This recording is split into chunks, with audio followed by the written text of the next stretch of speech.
Hi, everyone. Welcome back. My name is Nico and I use he, him pronouns. I'm a white man with wet, slicked back blonde hair, large blue and brown spectacles, and a black t shirt. I'm seated against a purple wall and some bookcases.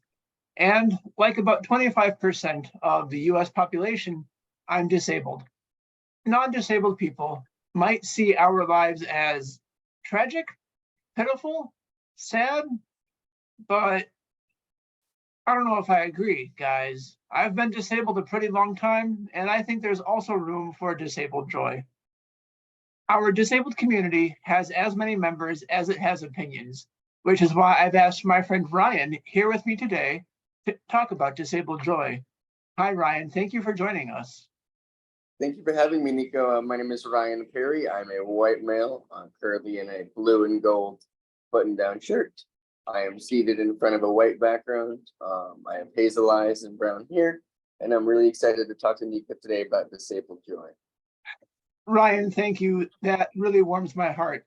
Can you share a joyful memory with me? It could have to do with your disability, or it could be totally separate. Both are equally valid. Of course, I can totally do that for you. I actually spent some time thinking about this question, whether I wanted to do something that was sort of like a big moment in my life or just like the day-to-day joy. So I think I'll cover both with this question. One of my big moments in my life that made me very joyful was when I graduated college and was the first person in my family to go to school and get a bachelor's degree. That was a really big moment for me because of all the adversity and obstacles I had to face in getting my degree as someone with a disability, especially in places where at least in like the public school system and stuff, there's like a lot of stuff in place, like IEP programs and stuff like that. Whereas like when you go to college or higher education, a lot of the support system for the disabled community may not be there outside of like a center of disabilities on campus. So being able to self-advocate and learn all that stuff was a big thing. And then just like on day-to-day joy, I get a lot of joy from hanging out with my friends and engaging in my hobbies, whether it be doing my nerdy things like having a D&D session with my friends or hopping around and playing some video games or just sitting down and reading a good book. I am someone that takes pleasures in the small things, and I take great pride in doing the things that I enjoy because I know there's some people out there that can't have engage in their hobbies, and I always want to be able to do the things that make me happy. That's fantastic, Ryan. I really sympathize with your college journey as someone who went to college where the office for disabled students was one person for everybody. Yeah, Yeah. Yeah, that's not great. And then I also really celebrate your everyday joys. I love that you have community. I love that you have hobbies. Thank you for your answer.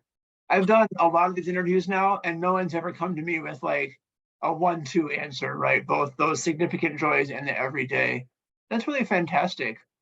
Have there been moments where your disability has impacted or intersected with your ability to pursue your own happiness or to pursue your own joy?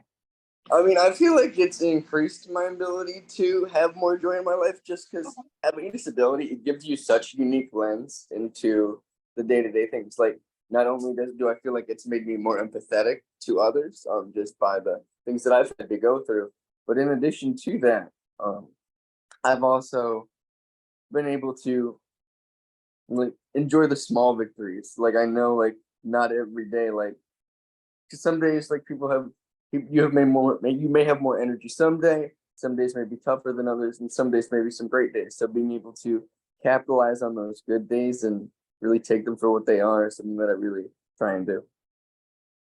I think that's a very valid answer. Thank you, Ryan.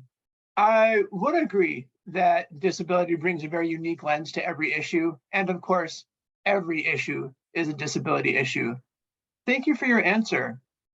It sounds like you've had a lot of experience with disability and disability issues.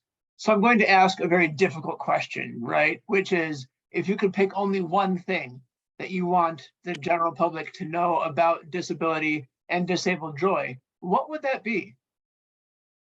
That being disabled, like it's not a bad word and it's not an obstacle.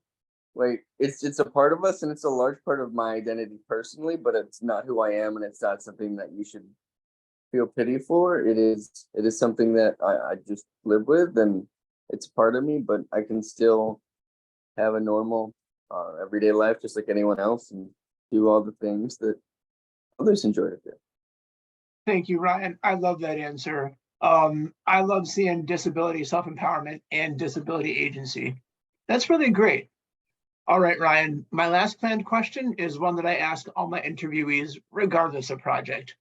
Is there a recent win that you're celebrating that we can help elevate and celebrate alongside you? Or if not, where can people find you online? What cool things are you doing? This is your chance to be your own cheerleader, step up on your soapbox, and really promote yourself. So please brag away. Recently, like in terms of recent wins, I'm just getting past. I'm just like getting ready for Disability Pride Month coming up here in July. Trying to work with our My Abilities employee resource group here at work and get some plans going and really get the ball rolling for 2023 and making sure that more knowledge about disability inclusion is out there, normalizing things and trying to make the world a better place than it was when I came into it. Ryan, that's fantastic. And thank you for planning some events for Disability Pride Month. I think it'll be a heavy lift, but I think there'll be a lot of cool things going on all throughout July.